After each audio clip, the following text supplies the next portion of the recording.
Hello, everybody. Welcome to another episode of Find Your Model Health, the official podcast for those looking to optimize their long-term health and weight goals and understand how their body really works. I'm your host. I am Shemaine Linney. I am nutritional therapist, integrative health practitioner, iridologist, and biohacker, and I'm very happy to have you with me for another piece of your day. Today, we welcome back one of my favorite guests, Dr. Abigail Lev. Before we go on, though, I must remind you that the information in these podcast episodes is for informational purposes only and should not be taken as medical advice. Please consult your health practitioner before making any lifestyle changes. So, Abbey is back with us for a second round, and hopefully, this is going to be an awesome conversation. If you remember, Abbey, she was on a couple of weeks ago. And Abigail is a psychotherapist. She's an author, a mediator, international speaker, and executive coach in San Francisco. She's the director at the Bay Area CBT Center, which is a clinic that specializes in cognitive behavioral therapy, which helps individuals and couples break unhelpful patterns, develop healthier habits in their life, and really just improve and optimize how they're living.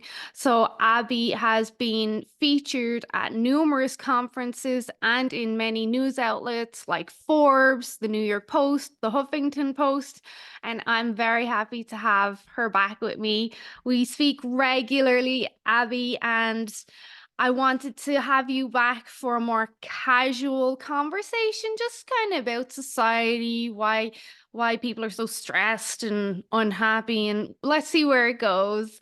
So before we started recording, we were starting to go into the whole notion of social media and how it's affecting not just me and you, but society nowadays. So let's continue on there. What's the concern as a psychotherapist? What's the concern that you see?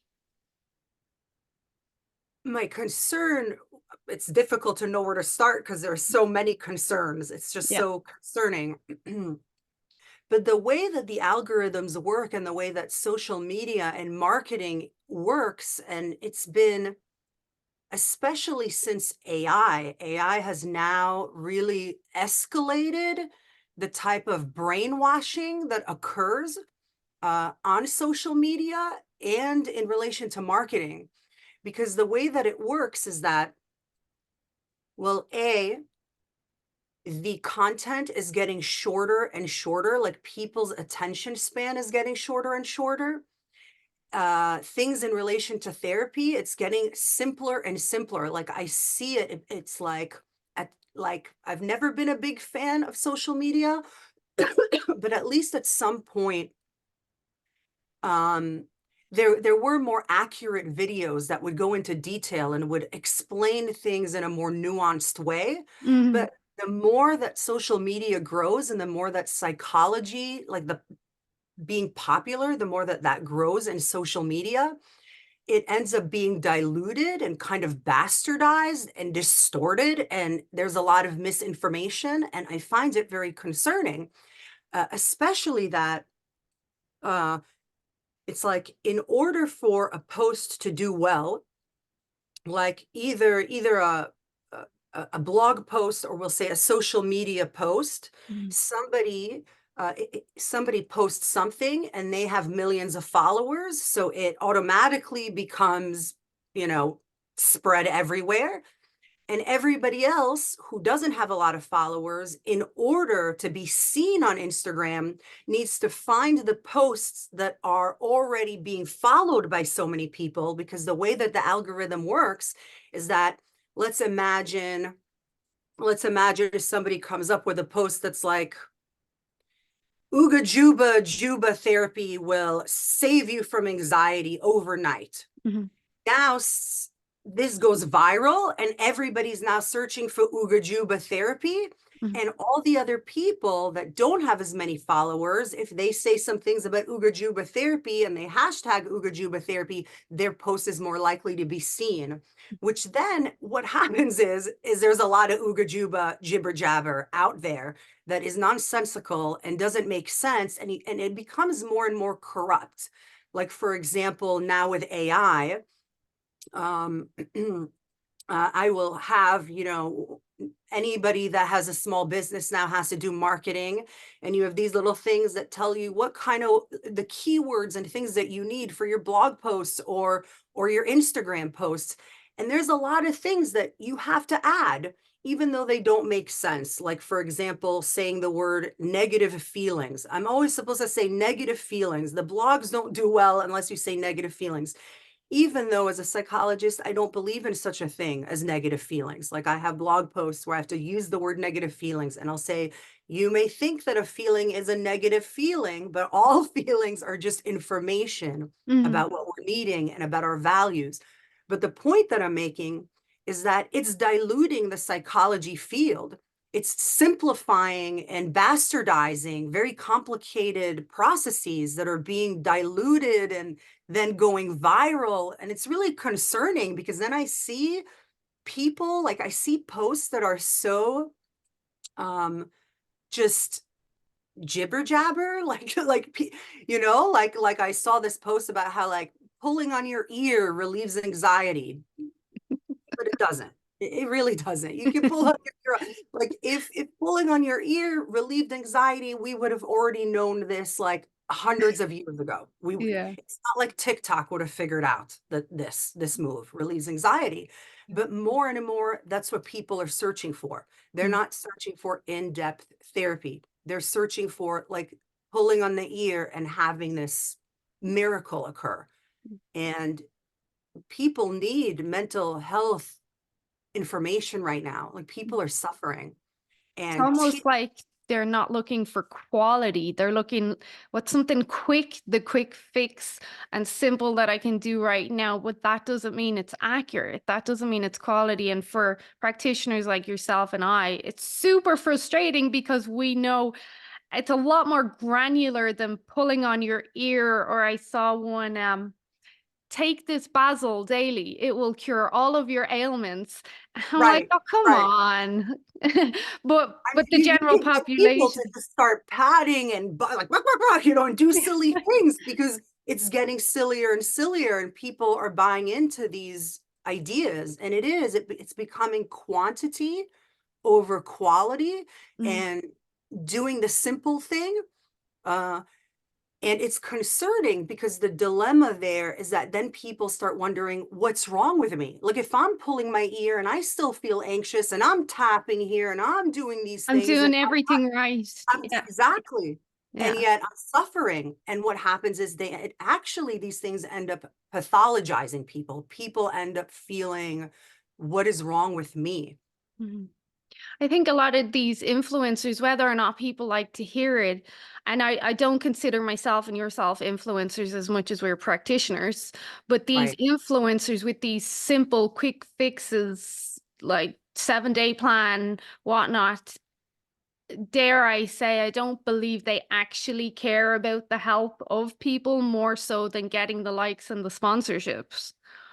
And you know what? You don't we just before this started, you had asked me, "Oh, I haven't seen your posts on Instagram." And you know why I don't have posts on Instagram is because once I understood how the algorithm works, I realized that the only way to win on Instagram is to sell out like this.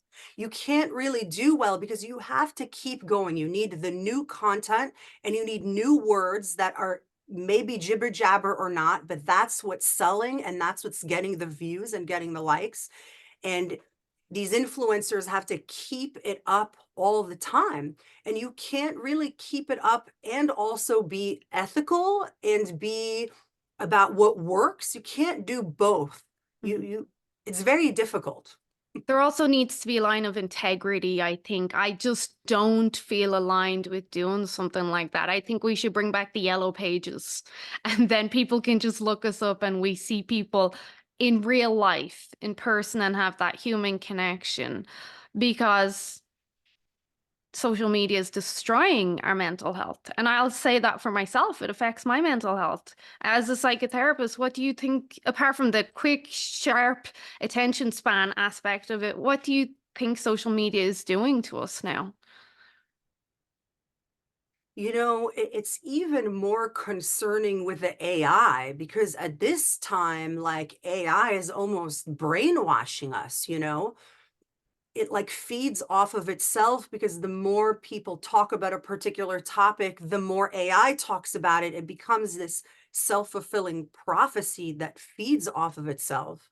Mhm. But I think social media, in general, there's impact. There's a big impact on the mental health field that I could go into, but there's also a big impact on people's mental health.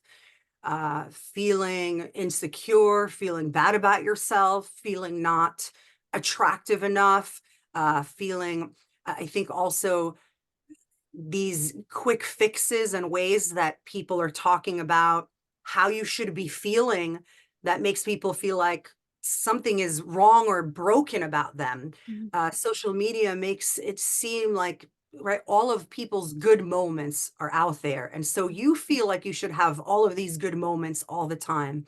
It's it's um it's it- it's almost like it's like the movies have always like been, um right, like creating this fantasy land that doesn't really exist. But the problem with social media is that some people do believe that this exists. Mhm. It's not like a Hollywood set, so people are more easily believe that this is what real life is. Mhm. But social media is no different than a Hollywood set, right? In a Mhm. movie, it's no Yeah. different. People are setting it up. That's not people's real lives. And then you add the layer of a lot of charlatans, people that have experienced a trauma themselves and think that they are an expert in trauma. You are not an expert in trauma if you've experienced trauma yourself. Um, I think that what people don't understand when they're reaching out to coaches and influencers and things like that, which is fine to do for things other than your mental health, but when you're reaching out to these people for your mental health issues, what I don't think people know, I don't think, maybe they do, but that's something that psychologists study in school. Like, the number one thing I learned in school is not necessarily the skills. Like, I learned about trauma, I learned about treatments of trauma, I learned about different types of treatments, right? For different disorders. But what psychotherapists learn in a doctorate program in reality is actually how not to be cult leaders, how not to be power hungry and power drunk, how to be neutral, how to create a type of treatment where your own biases are not leaking into the client. Because a therapeutic relationship, whether you're with a doctor or an influencer or somebody, whatever that person is, it is a power relationship. It is the person who's sharing the information is in a vulnerable position, Mhm. and the person in the coaching role is in a power dynamic where they could easily lead you and guide you into their biases of what they think is the right thing to do. Mhm. Uh, and in school, the number one thing we learn is how to, it's not about being neutral, like, I love my clients unconditionally. That's not what neutrality means. What neutrality means is that if there's something that a client is doing or thinking or feeling that doesn't align with my values, I could recognize that and have like a structure for still helping the client identify their own values and their own path, so I'm not inadvertently projecting my own wishes and desires on the Mhm. client, but I'm helping them actually find out their own. And what I see a lot on social media, and now it scares me even more if you see some of these movies and shows on Netflix, like this show about what was it? This the soulmates thing. What was it? There was this show on Netflix about, I don't watch TV, so I can't help you. well, it's like a it's basically these influencers turn into cults. It's very easy to have a self-help program be turned into a cult. Mm, I see. Twin flames.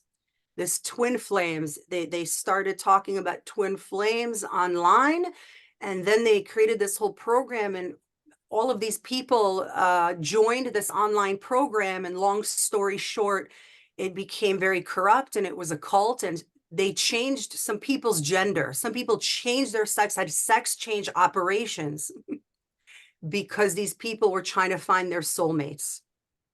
And there were more women in the program than men. And so they convinced these women that they're really men. And that's what I mean by you are in a vulnerable position when you're sharing everything about yourself and Mm, your traumas and your history with another person who's not sharing yeah. their history. You are in a vulnerable position where they could somehow get you to change your own sex. Yeah. And we have to be very mindful of this and cautious of this as a society. Yeah. There's a lot stacked against us right now in regards to mental health, Right. regardless of how, well, it looks like that show was just called Soulmate on Netflix. It's called Twin Flames. Okay. Twin Flames. It looks like there's another one then. But social media can almost, what I feel, it can obviously it affects confidence for sure when Oh, you're sure. constantly comparing yourself to other people and their success and their body and their husband and they're on vacation again and I'm still struggling to pay the bills. There's that aspect then of insignificance, which is huge for Right. men. If you feel like you're insignificant, you're not important in the world, your life doesn't matter. Now we're at a different level of mental health issues. I agree with you. I think that's a very important point, actually. This idea of being insignificant or mediocre, that now it's like being significant is really important, right? Or social media makes you feel it's this kind of delusions of grandeur, almost this wanting to be special, wanting to be unique, even Wanting though. fame, even.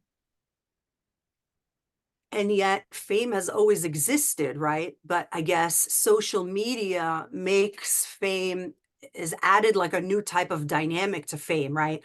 Where you don't need to like go and meet a producer or something like that. You just go viral or you do something, right? And so it feels like it's more accessible, and I guess it impacts people in a different way. Yeah.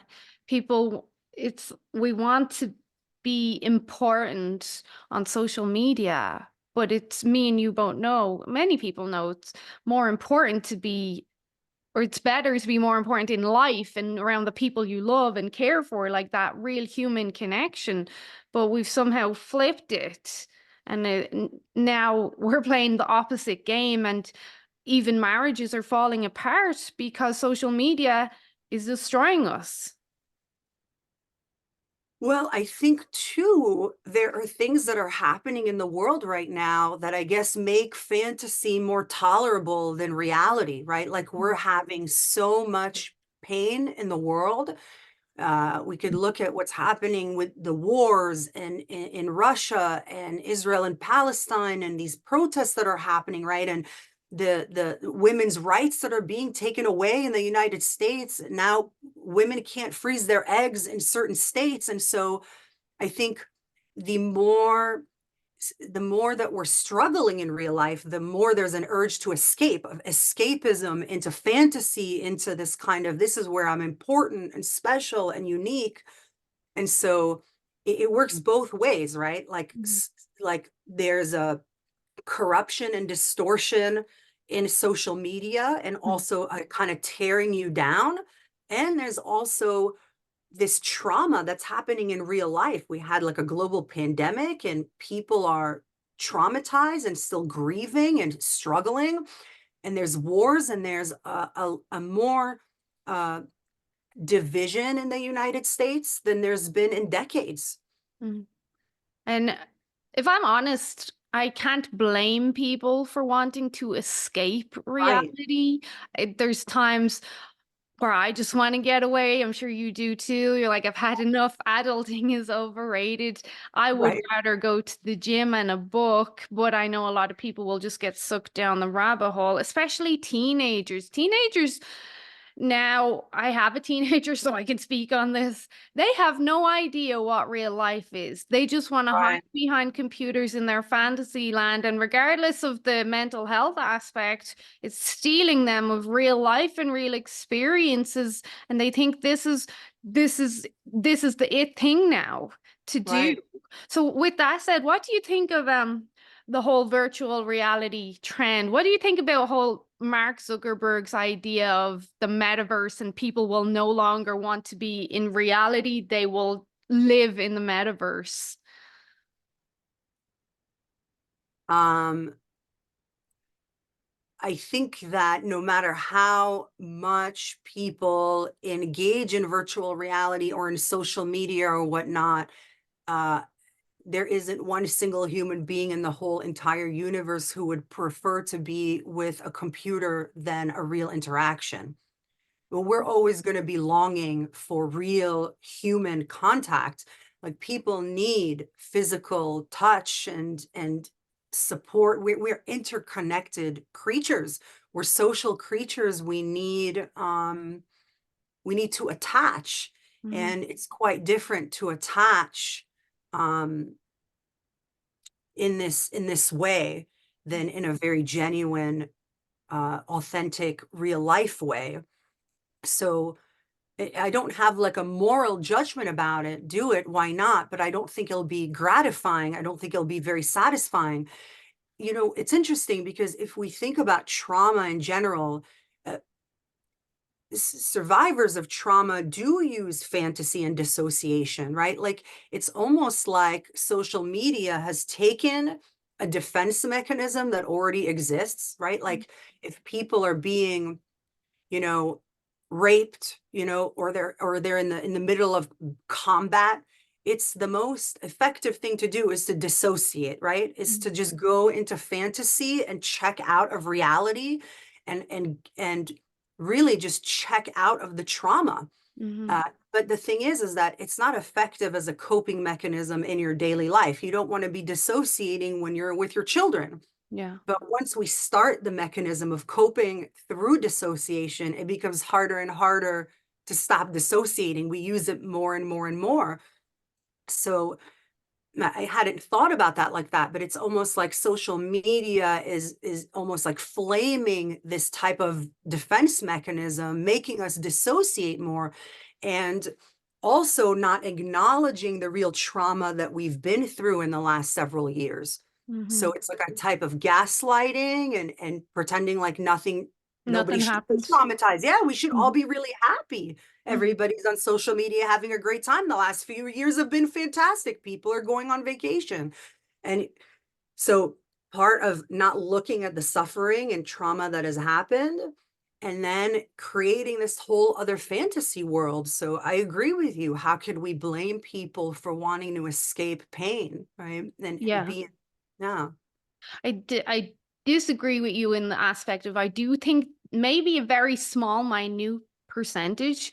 There is a percentage somewhere in the population as a whole that would embrace a life that's not real, that's made up, that's apart from coming out to use the bathroom and get some food, they would be happy to spend their. And we see this.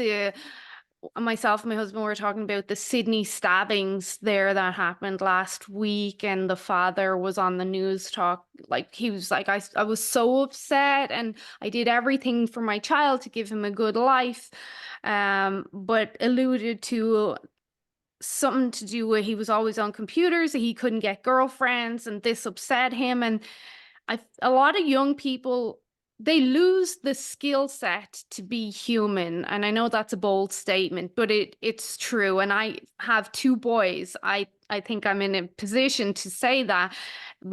My teenager, I look at how I was as a teenager. I was like bold as brass, and that could have been a personality. But I knew how to interact in society. I knew how to place an order in a restaurant. I knew how to be a disgruntled customer. No, I want service for my money. But now they don't want confrontation. They don't have the confidence. They they don't have the ambition like we did. It's just everything's being flipped upside down, and it's a challenge as upside down. parents. It's really concerning. I'm like, oh shit, who's going to take care of me now when I'm older if this is society? I'm a bit It's screwed. very concerning. Yeah. Right. But I'll It's tell you why I do disagree with you, because I don't think that these people want that. I think that it's hurting them and it's harming them. So it's not that people feel satisfied with this Mm, alternate reality. It's unfortunately, it's exactly what you said. It's that it creates the self-fulfilling prophecy because you don't develop the skills, and then you believe more and more that you're more capable of having the things you want in this alternate reality. So the more you're not learning the skills to have the real intimacy, mm, the more that you're not able to create that. So it may seem as if you're wanting this alternate version of things, but there's always the itch. mm, There's nobody.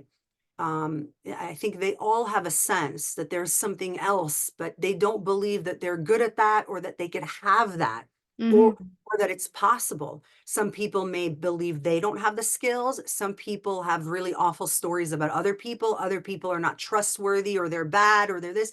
There's a lot of othering right now. Everybody's bad. And so when we are in trauma, one word that's it's interesting, because when I see the things that are popular, when I see the things that are popular on Instagram or on blog posts, because when you do marketing, you get a sense of, the environment, the landscape, you really understand what's happening in our collective. So, for example, the word dorsal vagal shutdown was one of the most popular blog posts that I've had, or functional freeze. Like, functional freeze was getting like 40,000 views. Why would that particular phrase get so many views from people? mm, What that phrase means is that you are so traumatized that you're on autopilot. You're on autopilot, living life and just doing what you have to do, but you're actually completely shut down. And you're so shut down, you're dissociated, you're disconnected. And a big part of dorsal vagal shutdown is mistrust. It's a type of paranoid mistrust of others and society, feeling unbelonging, feeling alone. And so people are feeling this. People are feeling the most alone. Research is showing that loneliness is like the highest it's ever been. How could people be satisfied when the more social media we have, the more lonely we feel? mm. That is one of my questions that I have for you now, but I had it on our past conversation as well, and we've kind of alluded to it, but people are so unhappy now, Yeah, so unhappy, and it impedes them showing up for themselves. And they're in this state of functional freeze in their lives. They're doing what needs to be done, the groceries, feed the kids, but they're almost exactly. empty inside. Empty. And some people I talk to, I'm quite intuitive, and all I can see is darkness coming from them. I'm like, you're so unhappy, and I can't help you in that aspect of things. I wish I could, but they do the bare basics to get through the day. And Right, I've been there. I've had my own issues, right. and you get up out of bed, although some people don't get out of bed, but you do what you have to do. But you think you're showing up for other people because maybe you're keeping the house clean, you're making the kids dinner, but Right. you're not fully showing up. And not only that, you're not actually showing up for yourself either, which is something I struggle to understand a lot with my clients. And I keep looping back to people are so unhappy. People are deeply unhappy, and I think that part of social media um, turns relationships, turns interactions into transactions, and our relationships start becoming transactional, meaning people are a means to an end instead of an end in and of itself. Mm, Like Martin Buber, during it was right around World War II and after the Holocaust, which I don't want to sound too hyperbolical here, but it resembles the time we're in now. We yeah. are in kind of like headed towards a World War III right now. Mhm. And when when things are scary like this, people have more of an inclination to run into fantasy, escape, party, right? Like Nazis were partying all the time during World War II. You got to run from the level of suffering that's occurring. Mhm. And there's something about turning relationships into transactions and people into a means to an end that makes us as a collective deeply alone and deeply isolated and depressed. Martin Buber was speaking about this idea of an I thou relationship, that an I thou relationship is where I relate to you, not as a person who's interviewing me for a podcast and you get to link and I get to link and we both get something from it, but as like two human beings who shared something. We feel like you said earlier today, we must be on the same wavelength, like that there's something that in and of itself is what makes it meaningful. And then people are an end of themselves, not a means to an end, that you're not something that gets me somewhere, that our relationship is the end of it. That's the end. And the more we engage, and what's very interesting is Martin Buber talks about how we could relate to people in an I-it relationship. When I relate to you as an it, you're just a means to an end. You're the next lady that's going to help me get on a podcast, rather than actually engaging as a human being.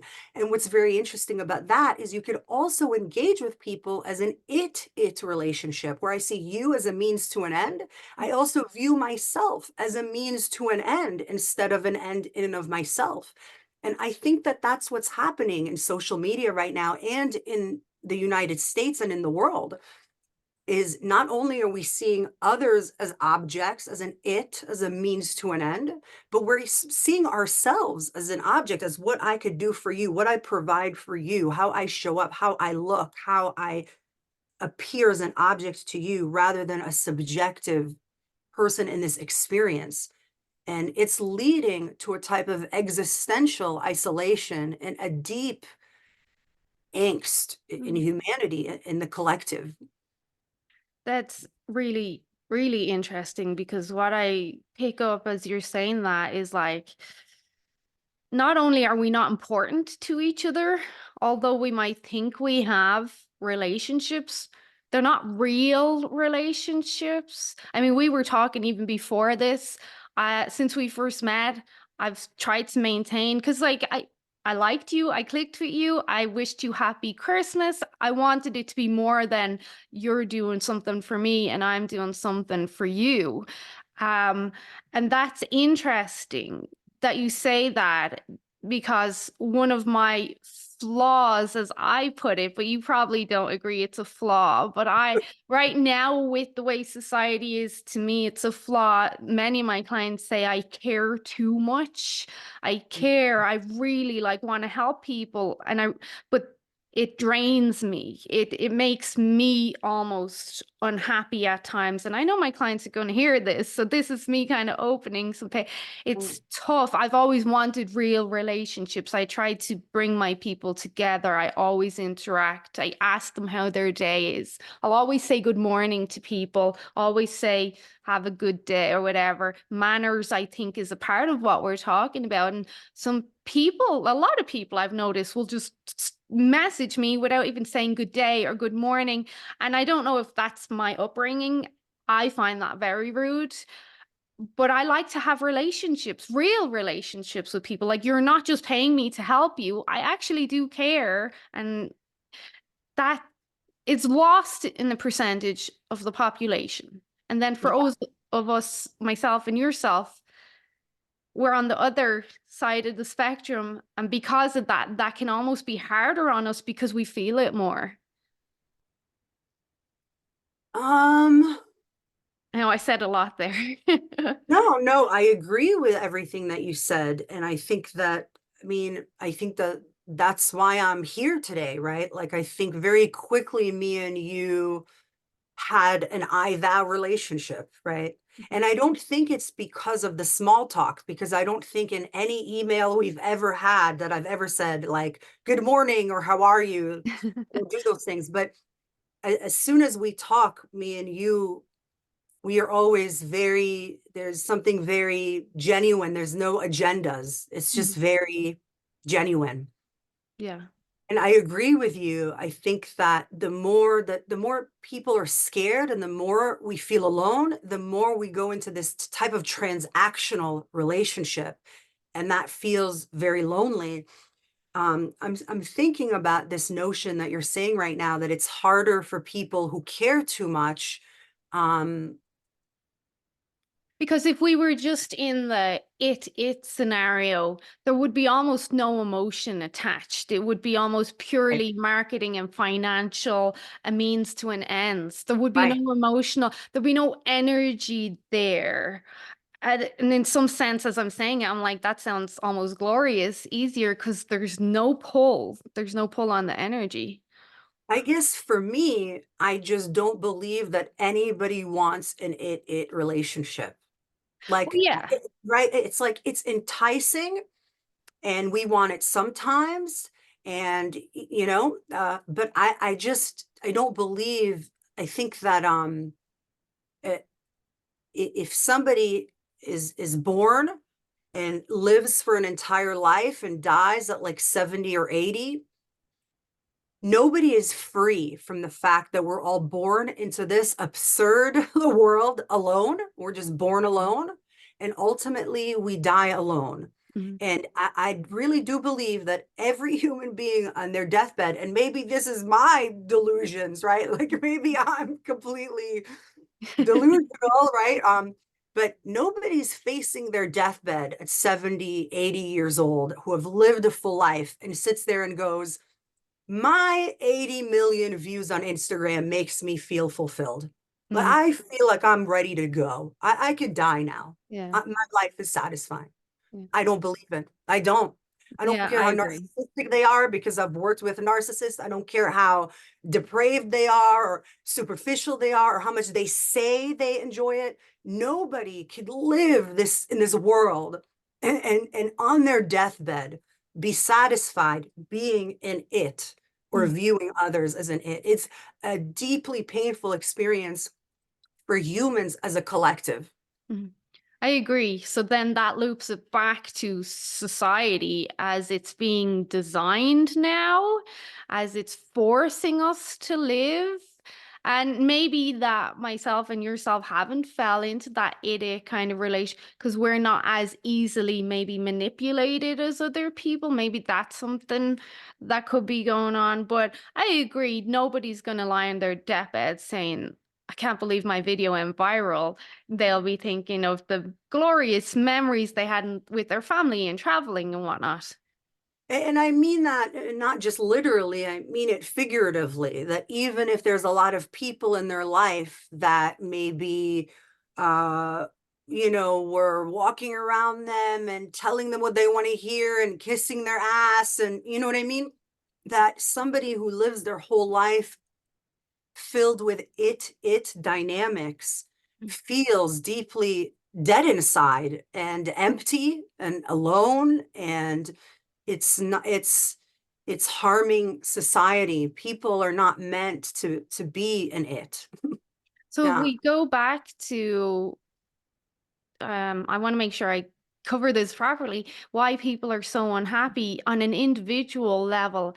It's because we're looking at ourselves as a means to an ends, or not me per se, but other people. I really struggle with this concept because in what I do, the fantasy, the escapism, especially in what I do, is right, more gauged towards using food as fantasy. Your food is your escapism.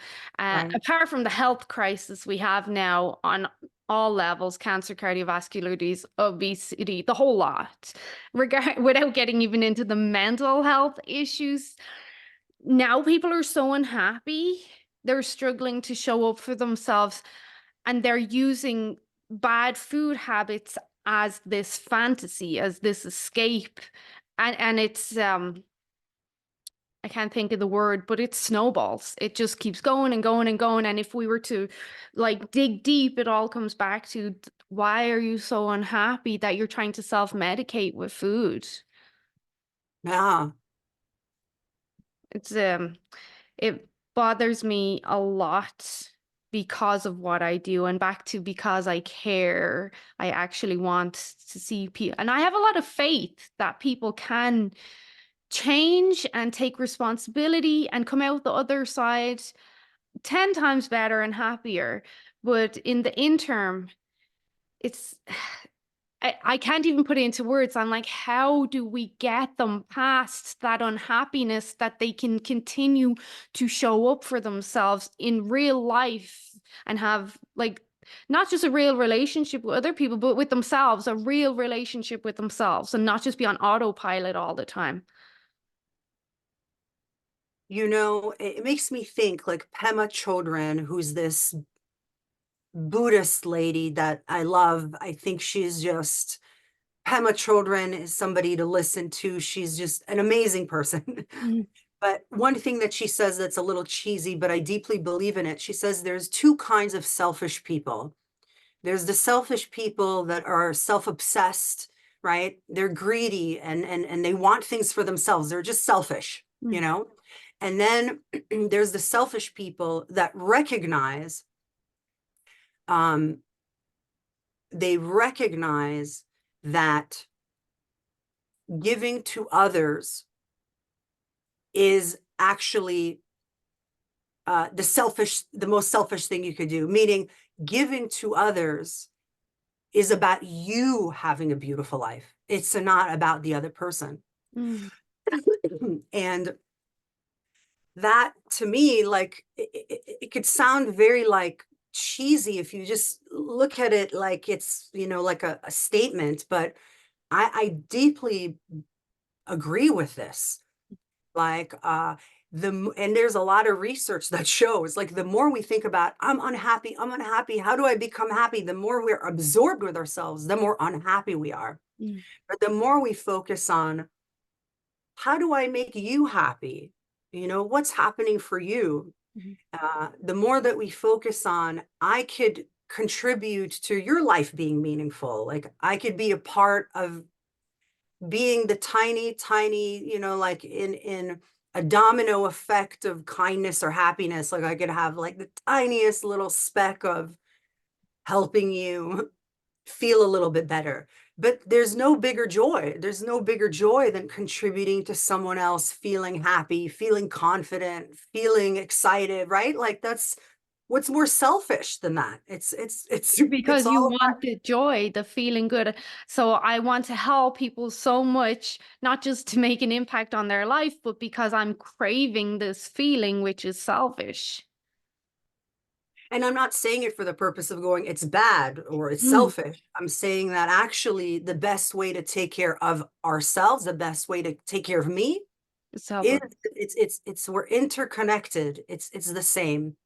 You know, I think we when we're scared and we're traumatized and we're othering each other, and we're in a kind of paradigm shift right now where there's a growing in fascism and a lot of otherness, right? Like the Me Too movement and Black Lives Matter, and this is causing people a lot of pain, right? To see this, the corruption and the things that are happening in the world. It's very hard for us. Um, so the more we're in that, you know, it's like it's easy to develop a hardness. It's easy to not want to be around people, to protect ourselves, to not be hurt from others, to see others as a potential threat rather than a way to feel better. And we've lost our interconnectedness, you know. And I think some people think that they're interconnected right now, or they think like there's also a lot of I think a lot of spirituality right now that's getting really bastardized, like manifesting and things like that, like manifesting, and the idea of like Pema Chodron talking about like having a warrior heart, or the idea of like bodhisattva, like the idea of having like loving kindness for others. That's completely different than this kind of spiritual bypassing jibber jabber that people are doing, which is more escapism Mhm. than actual, um, like I think existential or spiritual growth, you know. And that would fall into a more of an it category, like it's not genuine, it's not real. Right. So I Uh, want to get a little bit more controversial because we've spoken about society. I'm curious as to your opinion on this. Do you think there is some group, whatever you want to call them, pulling the strings, purposely manipulating society in certain ways to weaken us, to affect our, like, do you think there's a higher agenda? This is on purpose? I'm curious. Yeah, I know. I think it depends on the question of what is on purpose. If you're saying the question has to be more specific. If you say to me, are people suffering right now on purpose because of someone? I would say no. I don't think people suffering right now is on Mhm. purpose. If you say to me, is the division that's happening in the United States on purpose right now? I would say yes. Of course it's on purpose. Yeah. So what I will pose it better, or I'll try to. As a whole, and not just the United States, in the world as a whole, we're seeing so many health and mental health issues and suicides and mass shootings and all of it. Do you feel like social media, I'm sure we've all heard that Google is run by the CIA and the internet was created and the Zuckerberg's in with this group and that group. So social media as a whole, social media and is probably one of the biggest factors for the mental health decline now, apart from the pandemic. But do you think it's being manipulated on purpose? Was social media designed to affect our mental health and almost, I don't want to say control, but weaken us as a people? Um, You see, this is very difficult to answer because there's so many people out there and people use the social media in different ways. Mm, So, for example, I don't know if specifically Mark Zuckerberg was like, hey, I want to make people divided and suffer. Like, I don't mm, think so. I think Mark Zuckerberg wanted, just like everybody else wants, to be important, to matter, to do something that changes the world. And he understood that pressing a button, will get people to do that. mm, And now this pressing a button has now grown into a kind of addiction. mm, And now people understand that this kind of addiction could be manipulated, right? Like in the beginning, we did not know that social media was like, I don't know, chocolate cake or cocaine or heroin, right? Like mm. it was very new. I don't know that we could have predicted this.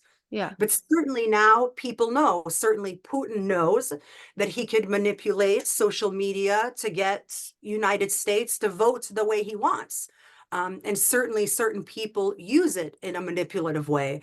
And certainly it could be used for harm and for bad. And some people do that.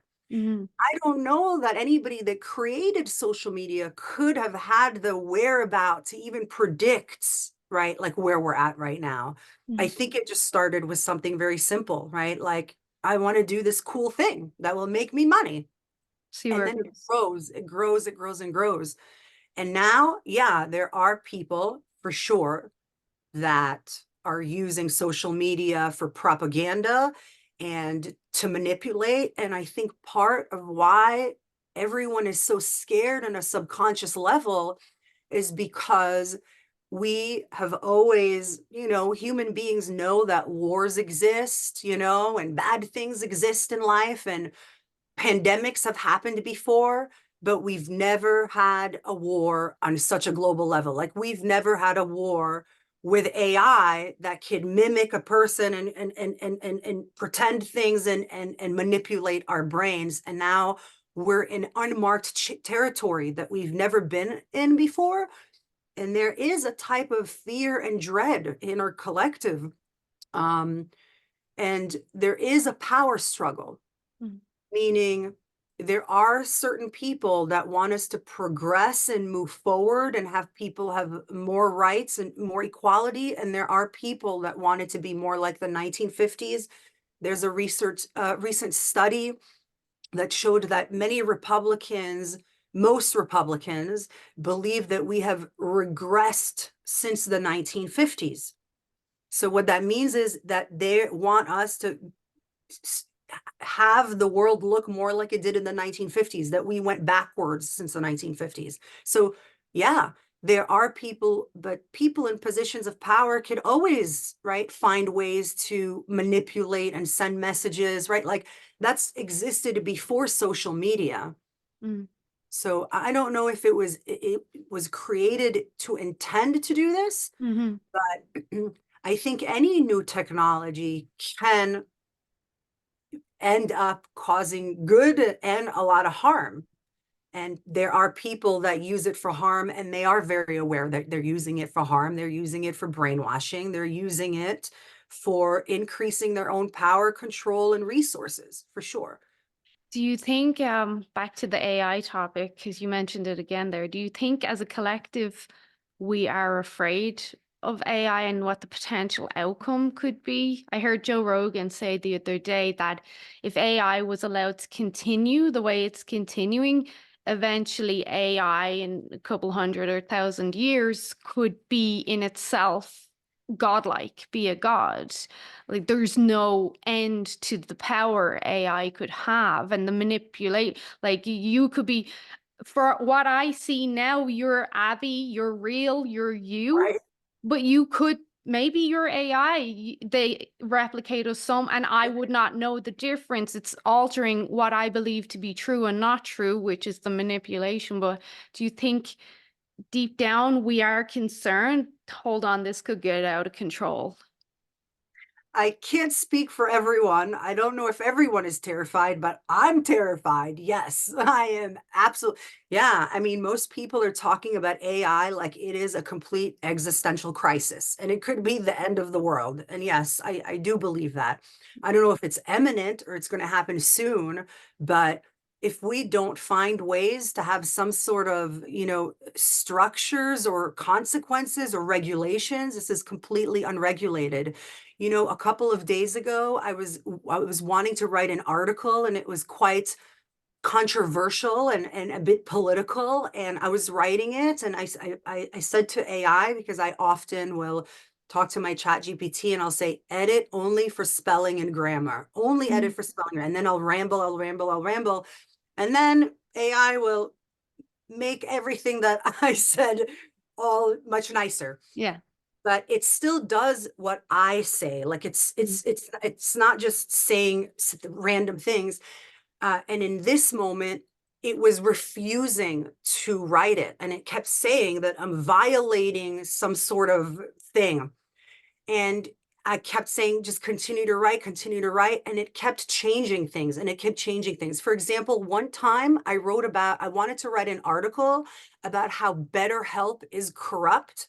And AI would not let me write it. It kept saying, you can't say this about BetterHelp. You can't say this about BetterHelp. And it's like, so basically AI is stopping me from my freedom of speech. And it's not really stopping me because I could just write it without AI. But what's interesting is, I found myself thinking like, what is in it for Chat GPT? Like, what is the criteria for why you would start monitoring people or start censoring people?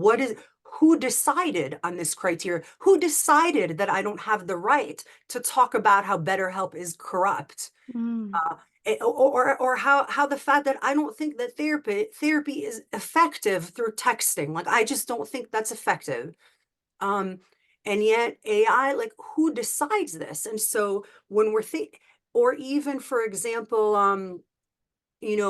now AI is always generating images that are in the collective and in the landscape, um, and there's some way that it's distorting reality and it's confusing reality and it's manipulating and brainwashing our reality, and it's very concerning. I feel very concerned about it. I would imagine many people are concerned about it, but probably not everyone. And the more that we're in escapism, the less we face, our dread and the fear of the reality. We're just denying reality. Mm. And this denial of reality becomes addictive, right? The more we escape, the more we need to continue kind of escaping and running and running. It's hard to then just stop because it accumulates. We need to have some control over AI or it's going to control us, whether or not people want, Elon Musk, obviously, he's spoken about this a lot, even though he's a big proponent of AI. He's like, we need to have control. And from what you're saying, it sounds like there's already an element that we don't have control over. And then with your with both our websites, with the way things are done nowadays, if you're writing an article and you end up just doing it yourself, no help from ChatGPT or editing or anything, and you upload it and you post it, is there an aspect of AI in the background then that goes in and alters what you've said, manipulates it? Because I don't know about you, but sometimes I will post stuff, but I won't always go back a week or two later to reread it. And even if I did, would I remember my exact words? Like it could have been altered after publishing. We need to have a lot more control over that because all of a sudden we're all agreeing with the same thing, even though we don't agree. Right, right. But it looks like I'm sure there's loads of stuff me and you don't agree on, but on the internet, it looks like we agree on everything. But no, you've altered my words, and we should go back to pen to paper, of course. I agree. I agree. Absolutely. I would give it all up, all of the benefits of this. Well, I'm going to leave it at this, but I do agree, and we spoke about this, and I would prefer to just see people Oh in yeah. my office, person to person, help them. I don't mind texting. Texting was always fine, but not be pulled in by the social media aspect of things. Have those real relationships. Yeah, I think, we're talking about like real relationships versus, less authentic relationships. But now that we're talking about AI, it's like very literal. There's real relationships and fake relationships. And then there's really like not knowing what reality is. Like we've never been there before on such a level where we may not know what reality is. We could see a video of somebody or of our friend doing something somewhere and it may not be real. It may be Mhm. falsified or even our own words. And so, yeah, it's like we're in a new type of existential threat we've never ever faced before. Yeah. And, and we do need to have some sort of structure for this, some sort of rules and regulations. And then um, there are some rules and regulations, but we don't really understand it. So we need the rules and we need the regulations, but we also need it to be transparent. We even need rules and regulations for how we make rules and regulations, Mm. because the 1% of people who have power should not be the ones regulating AI either. Yeah. So yeah, Well, it's a crazy time in the world right now. I know it's a totally new realm and conception of where it could go or lead. I don't even think a lot of us right now could comprehend what's going to happen. We'll just see. We'll see. Maybe we'll have a call in another year and be like, so this happened. We never saw this coming, but it did. And you just really don't know. Yeah, I was watching this show where this guy, I don't remember where he was from, but he was working around ethical AI, and the person was asking him, if AI is an existential threat, like in what way? Like how? What would AI do to us? Like it would what, bomb us or kill us? Or what would it do? I don't understand. He's like, I understand how the nuclear bomb could be an existential threat, but I don't quite understand how AI will be an existential threat.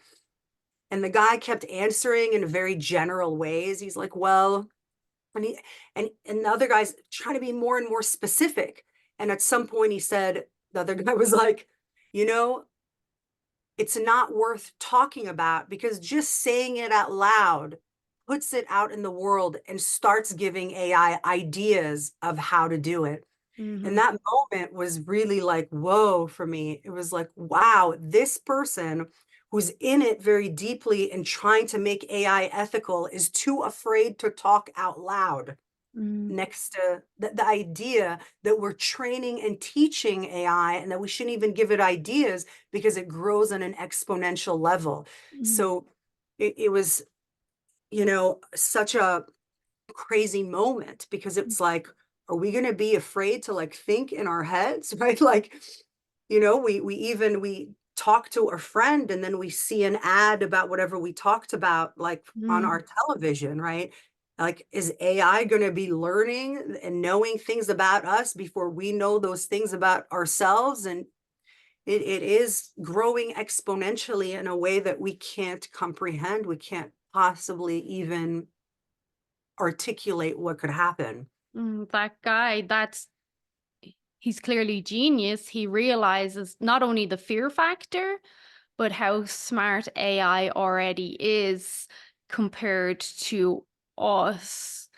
Right now. It's all very interesting. It really is. And I was going to say something there, and when you said that, I was like, I better not give AI an idea. So I'm not Right, gonna, right, because you were like, what could AI do to us? And I was gonna say, well, it could do this, this, this. right, How right. about I'll just keep that And to he was saying if we go, it could do this, this, this. By the time we finish this one, AI myself. has already come up with 50,000 million trillion versions of 8,000 million versions of those things we just said, which is like, wow.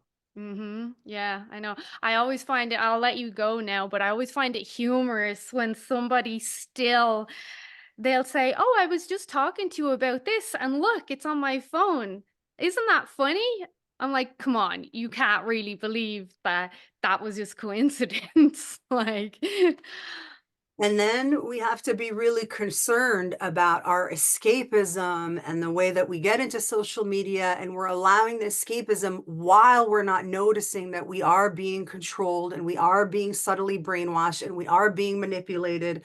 And yeah, those are not the people that you want to be taking care of your mental health. The people that are sitting there worried about the algorithm and the views and the this, those are not the same people that mhm. you want to be going and having a deep, intimate, mental, emotional connection with and taking care of your mental health. Yeah, you don't want to be working with someone that's disassociated from reality. Or someone who's not really dedicated to understanding the craft, because in order to be in this race you have to be dedicated to be in it, and you can't, it's very hard to do both. It's, Mm. you have to be able to go, no, I'm not going to be putting a video or this saying negative feelings, or tap your head 3 times and pull your ear 8 times and go ooga jooga booga. I mean, once a therapist has said something like that, I don't find them to be a trustworthy person to take care of people's mental health. We have to be evidence-based and we have to talk about the things that science shows has worked and the things that there is not as much evidence for and support for. We have to speak to it like that. Like, hey, this is something that's worked for me. Not like, hey, this is psychology. Now people say things like psychology says this, but it doesn't. It doesn't. Yeah. Or research says this or the science says this. I know. It's terribly annoying when you've put in the school hours and all the study to have someone come along and say something silly and then everyone listens to them and you're like, "Well, hold on. I just completed 4 years of my doctorate, but you're listening to this clown over here." So, it's very But frustrating. it doesn't harm me if you listen to that clown. It harms you. And the problem is that it'll take you a long time to understand that it's harmed you. Mm, yeah. Oh. Oh, such a vicious cycle. We'll do a Very we'll do vicious. a round 2 in like 6 months or something and see where we've been left. It's all very frustrating to me right now, and I try to stay as humble and as level-headed as I can and try to put myself in other people's shoes, but eventually it does wear you down and you get fed up, and it's important we have these real conversations and not be pretending everything is all rosy all the time. I Life is hard agree. for all of us. It is. It's just how I we I so agree with you because when we act, when we pretend that everything is okay, we're also making, right, the people who are suffering, we're minimizing it, or right, it's like a form of gaslighting, right? Like we're not acknowledging that things are happening. Things have changed. There are more threats this year than there were years before. Like things are making it harder for people, and minimizing that or ignoring that, it's like an invalidation of reality and people's experience, which then makes suffering worse. So Mhm. I agree. It's really important to have these real conversations. And, it's hard to have them because you feel very helpless, you feel helpless when the problem seems so big, like AI, right? And it's like, Yeah. why even talk about it? Because it just feels so big, but it's Mhm. still worth talking about. Well, yeah, well, even if only a handful of people now are starting to reconsider AI and what we've said, and there's a potential threat there rather than, oh, it's going to be all glorious. Um, that does have a ripple effect. It will make a difference eventually. Might take a bit of time. But I love our conversations. I love everything you have to say. That's why you're back. I'll direct everybody to your website. I know you've got a lot of articles and blog posts, and we can find you at CBT online, and also you have the Bay Area CBT Center. I'll link all the links, but regardless of using you as an ends to a means, I actually enjoy our conversations and what you have to say. So I hope people really enjoyed this because there was no plan here. It was let's just go and see what happens. And it We was were being great. very spontaneous. It Yeah. was a very like, yes. And that's what I like about it, is that it's very natural and honest and spontaneous. Yeah. Well, I'll chat to you soon, Abby. Thank you for your time again. It was fun. Thank Have a you for great having day. you too.